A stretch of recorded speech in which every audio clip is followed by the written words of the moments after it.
नमस्कार मंडळी, स्वागत आहे तुमचं ट्रेल्स विथ एबीमध्ये। आज मी आले आहे ठाण्याजवळील एक ऐतिहासिक आणि धार्मिक ठिकाणी मुंब्रा देवी मंदिरात।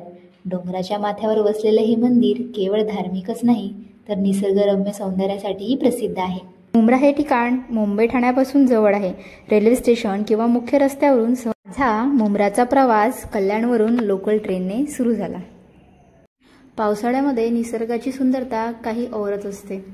ट्रेनमधून जात असताना अथांग अशी नदी, हिरवळ हे सगळं माझ्या कॅमेरामध्ये कॅप्चर होत गेलं। प्रवासाचा आनंद घेत असताना मुंब्रा स्टेशन कधी आलं कळलंच नाही। स्टेशनवर उतरल्या जो डोंगर आपल्याला स्टेशनवरून दिसतो त्या डोंगरावरच मुंब्रा देवीचं मंदिर वसलेलं आहे। आणि आता स्टेशनवरून मुंब्रा देवी मंदिराचा पायी प्रवास सुरू होतो। स्टेशनवरून बाहेर पडताच काहीच अंतरावर मुंब्रा देवी मुख्य प्रवेशद्वार दिसते आणि ह्याच प्रवेशद्वारातून आपला मुंब्रा देवी मंदिराचा खरा प्रवास सुरू होतो। डोंगराच्या पायथ्यावरून थोडं वर गेल्यावर आपल्याला इथे दोन मार्ग आढळतात। एक जो आहे डावीकडचा तो हायवेकडे जाणारा आणि दुसरा उजवीकडचा म्हणजे मंदिराकडे जाणारा। मंदिरापर्यंत जायला जवळपास 700 पायऱ्या आहेत। सुरुवातीला दम लागतो, पण जसं वर जातो तसं वेगळाच आनंद मिळतो। हिरवीगार झाडं, थंडगार हवा आणि पक्ष्यांचा आवाज प्रवास सुंदर बनवतात।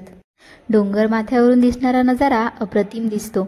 एका बाजूला हिरव्या डोंगर रांगा, दुसऱ्या बाजूला समुद्र खाडी आणि खाली गजबजलेलं शहर, हे सगळं एकाच ठिकाणी पाहता येतं। पायऱ्या चढताना मध्येच मागे वळून पाहिलं की खाली संपूर्ण मुंब्रा शहर नजरेत भरतं। दूरवर खाडी, समुद्र आणि पर्वतरांगांचा देखावा एकदम जबरदस्त दिसतो।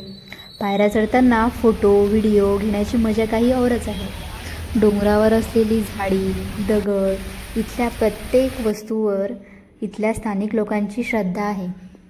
मुंब्रा देवी मंदिराला शेकडो वर्षांचा इतिहास आहे। मुंब्रा देवी ही स्थानिक लोकांची कुलदेवता मानली जाते, म्हणजेच मुंब्रा शहरातील लोकांची कुलदेवी मानली जाते।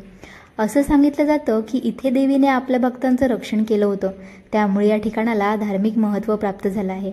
मुंब्रा या नावाचं मूळही मुंब्रा देवीमुळेच आहे। डोंगरावरील पहिले दोन मंदिरं म्हणजे एक मारुती रायांचं आणि दुसरं श्री आसरा मातेचं मंदिर लागतं। तुम्हाला जर या मंदिरामध्ये देवीची ओटी भरायची असेल तर तुम्ही डोंगराच्या पायथ्याशी जे दुकानं आहेत तिथून सुद्धा घेऊ शकता किंवा घरून सुद्धा तुमची पूजेचे साहित्य आणू शकता। 700 पायऱ्या चढून वर पोचल्यावर दिसतं ते लहानसं पण सुंदर मंदिर। मंदिराभोवतीचं शांत वातावरण मनाला स्पर्शून जातं। देवीसमोर बसून केलेली प्रार्थना मनस शांती आणि ऊर्जा देते।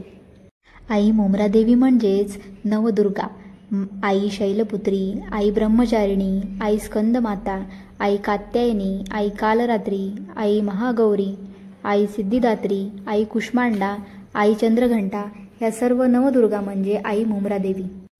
700 पायऱ्या चढून थकलेलं शरीरसुद्धा आईसमोर येऊन शांत होऊन जातं।